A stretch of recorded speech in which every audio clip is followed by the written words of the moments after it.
Shalom saudara yang kasih Tuhan, biar suasana Natal ini kita isi dengan doa-doa kepada Tuhan dan kita mengisi hati kita dengan firman Tuhan. Karena itulah yang menyegarkan jiwa kita dan yang menuntun kita sampai kepada masa depan yang penuh dengan harapan. Mari kita tunduk kepala kita berdoa. Bapa kami dalam surga, Bapa yang baik, yang kami kenal di dalam nama Tuhan Yesus. Sungguh kami mengucap syukur kepada Tuhan, jikalau hari ini kami boleh Tuhan mendengarkan firman-Mu, kami boleh berbagi Tuhan melalui doa kepada Tuhan. Kiranya Engkau angkat segala persoalan masalah kami, Tuhan, segala kekalutan, segala tekanan hidup, kiranya Engkau Tuhan yang memberikan kepada kami kekuatan, kemenangan, kelepasan, dan kelegaan. Dalam nama Yesus juga kami berdoa Tuhan untuk mereka yang sakit supaya mereka disembuhkan, mereka yang dalam kekurangan dicukupkan, mereka yang lemah dikuatkan, mereka yang susah dihiburkan, dan mereka diberkati Tuhan. Dalam nama Tuhan Yesus, haleluya, amin. Kita berbicara tentang Natal dan kasih karunia Tuhan. Karena Natal itu adalah kasih karunia Tuhan.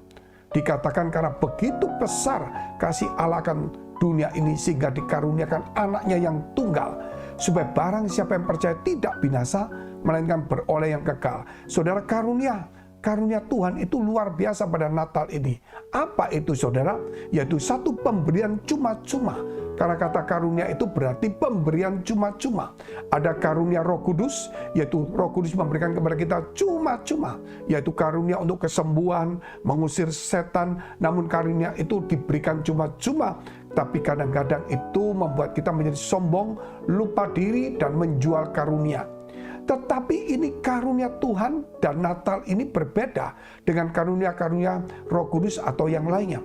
Karena ini karunia yang diberikan kepada seorang perawan bernama Maria, yaitu tentang Yesus Kristus, pencipta langit dan bumi, Sang Firman yang akan lahir melalui kandungan daripada Maria. Ini bukan hal yang main-main.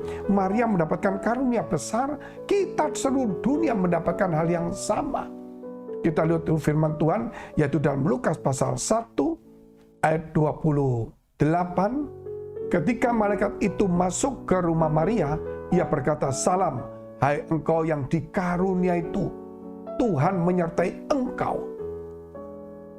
Maria terkejut mendengar perkataan itu, lalu bertanya di dalam hatinya, apakah arti salam itu? Jadi di sini dikatakan ayat 28 bahwa ketika malaikat Gabriel menjumpai Maria, dikatakan bahwa engkau dikaruniai, Tuhan menyertai engkau. Pertama memang diberikan salam, namun dikatakan engkau dikaruniai, Tuhan menyertai engkau. Gak main-main saudara. Jadi banyak kita bicara tentang karunia. Pada saat itu Maria mendapatkan satu pemberian cuma-cuma, yaitu saudara bahwa Yesus bukan hanya diberikan kepada dia, tapi melalui dia Yesus diberikan juga ke seluruh umat manusia. Sehingga saudara tahu, bukan hanya Maria yang diselamatkan, seluruh dunia melalui Maria juga, bahwa dia dipilih Tuhan untuk melahirkan Sang Juru Selamat. Betapa karunia yang besar itu. Sebab itu dikatakan Tuhan menyertai Immanuel, Allah datang beserta dengan kita. Kita lihat itu dari ayat 28. Kemudian kalau kita lihat ayat selanjutnya, kata malaikat itu kepadanya, "Jangan takut, hai Maria, sebab engkau beroleh kasih karunia di hadapan Allah. Sesungguhnya engkau akan mengandung dan akan melahirkan seorang anak laki-laki, dan hendaklah engkau menamai dia Yesus." Dua kali kata-kata ini diucapkan oleh malaikat Gabriel ketika berjumpa dengan Maria. Bukan satu kali, yaitu dua kali. Yaitu engkau dikaruniai, Tuhan menyertai engkau. Bahkan dikatakan bahwa Tuhan memberikan karunia yang besar kepada Maria, sehingga dia akan mengandung dan melahirkan seorang anak laki-laki, dan yang harus diberi nama Yesus. Oleh sebab itu hari ini Yesus itu adalah karunia besar Allah kepada umat manusia. Karunia itu berarti pemberian cuma-cuma, dan pemberian cuma-cuma yang terbesar sepanjang sejarah umat manusia. dan dunia ini. Sebab itu bukan seorang laki-laki, seorang anak saja yang diberikan kepada umat manusia. Namun anak ini adalah pencipta langit dan bumi.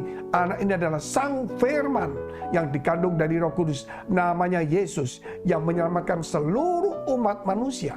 Kalau sebelumnya kita melihat yaitu saudara daripada Maria bernama Elizabeth itu juga mandul. Namun ketika dalam usia tua dia juga mendapatkan karunia Tuhan. Apa itu? Yaitu dia mengandung. Dan kemudian kandungan itu seorang laki-laki dan akan dinamakan Yohanes. Dan dialah Yohanes Pembaptis. Betapa bahagianya Elizabeth. Dia yang mandul dalam usia tua. Kemudian sekarang mendapatkan anak dan seorang nabi besar. Yaitu Yohanes Pembaptis. Jauh lebih lagi karunia ini yaitu Yesus Kristus, saudara. Yang dititipkan melalui Maria. Sehingga Maria itu boleh saya katakan saudara bahwa dia benar-benar mendapatkan karunia yang besar. Apa yang sekarang kita saudara perlu renungkan yaitu Natal, kita merenungkan karunia yang besar. Apakah sudah kita terima atau hanya kita cuma masukkan dalam pikiran, bukan di dalam hati kita. Sebab itu hari-hari seperti ini mari saudara kita membuka hati kita. Kita menerima karunia yang besar itu dari Tuhan. Sehingga kita menerima Yesus Kristus. Yesus itu saudara bukan hanya menyelamatkan umat manusia. Dia disebut juga juru selamat. Artinya saudara menyelamatkan kita dari dosa. Menyelamatkan kita dari amarah, murka, kutuk daripada dosa. Dan juga dari murka dan Allah akan dosa manusia. Tetapi juga dia menyelamatkan kita untuk memberikan masa depan, memberikan satu harapan, memberikan hidup yang kekal, menyediakan rumah di surga, mengadopsi kita. Sehingga kita yang disebut manusia, boleh disebut anak-anak Allah. Ini hal yang luar biasa. Sebab itu mari ketika kita ini boleh menjadi anak-anak Allah karena Yesus Kristus, kita diadopsi Allah menjadi anak-anak Allah karena Yesus Kristus. Mari kita juga mengadopsi sifat-sifat Yesus di dalam hidup kita, supaya saudara apa yang diadopsi oleh Allah melalui Yesus yaitu kita, saudara itu tidak pernah salah. Bahwa kita juga harus mengadopsi sifat Yesus. Karena karunia itu pemberian besar, kita tidak bisa membayarnya. Namun kita membalasnya pun tidak cukup. Namun kalau supaya Tuhan itu saudara mengaruniakan kepada kita, sehingga kalau kita boleh katakan kalau orang memberi sesuatu kepada kita, kita jangan mengecewakan orang itu. Demikian juga mari jangan membuat Tuhan itu kecewa dengan sifat karakter kita yang tidak baik. Biar Natal dan karunia Tuhan ini saudara kita sertai juga, yaitu perubahan hidup dan sikap kita. Mari kita tunduk kepala, kita berdoa. Terima kasih Tuhan memberkati setiap kami melalui firman Tuhan ini.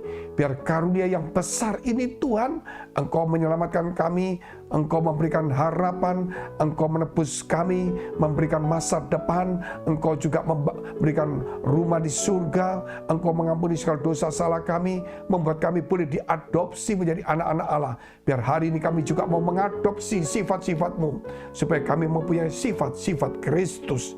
Terima kasih Tuhan, kami berdoa untuk setiap mereka yang punya masalah, persoalan, tantangan. Mari saudara, dekapkan kedua tanganmu di dadamu. Apapun masalah persoalan yang kau hadapin, percayalah karunia Allah itu besar sekali kepada kita.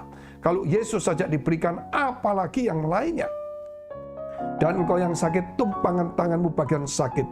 Di dalam nama Yesus, jadilah pulih, diberkati Tuhan.